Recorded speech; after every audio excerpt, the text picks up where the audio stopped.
اللہ تعالیٰ اپنی مہر پر نور نبوت تو کاغذ پر آ ہی نہیں سکتا، یاد رکھا، وہ تو کاغذ پر آ جائے تو کاغذ جل جائے، برداشت نہیں کر سکتا۔ فرمایا نور نبوت وہ نیک صحبت سے نصیب ہوتا ہے نا۔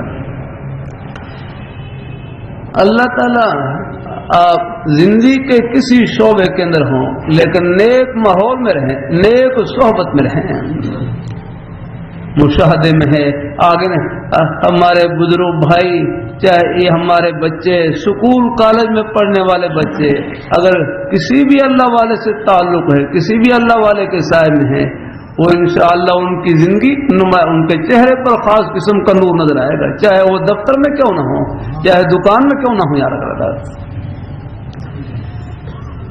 اللہ تعالیٰ اپنی مہربانی فرمائے، اللہ اپنی بارگاہ مقبول فرمائے۔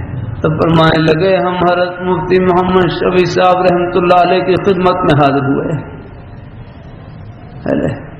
میں اپنا بتلا دیتا ہوں، ہمارے دائے جان مرحوم تھے، دائے جان مرحوم میوات پہلی زندگی بالکل اور تھی، یاد رکھنا، بالکل ہی یہ کانوں میں سونے کی بالیاں پہنا، اس قسم کا کوئی ہے ان کا اپنا کوئی طور طریقہ تیار تھا، وہ ہندوؤں والے رسم و رواج یاد رکھتا ہے۔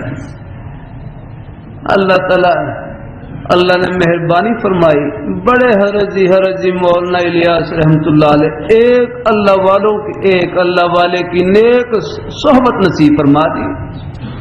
بس وہ جو کچھ پہلا جو طور طریقے تھے وہ سب ختم ہو گیا رکھا۔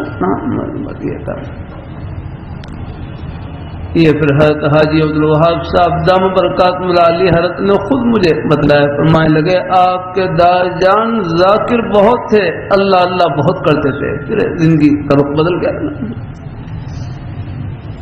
اللہ تعالیٰ اپنی مہربانی، اللہ تعالیٰ اپنی مہربانی فرمایا ہے۔ اللہ نیک یک زمانہ صحبت با اولیاء، میری دادی صاحبہ تھی، ان پر بھی طبیعت کے اوپر بہت نیکی کا اثر الحمدللہ، تہجد کی پابند جماعت، کوئی تبلیغی جماعت آ جاتی بس ان کی دعوت ضرور کرتی الحمدللہ۔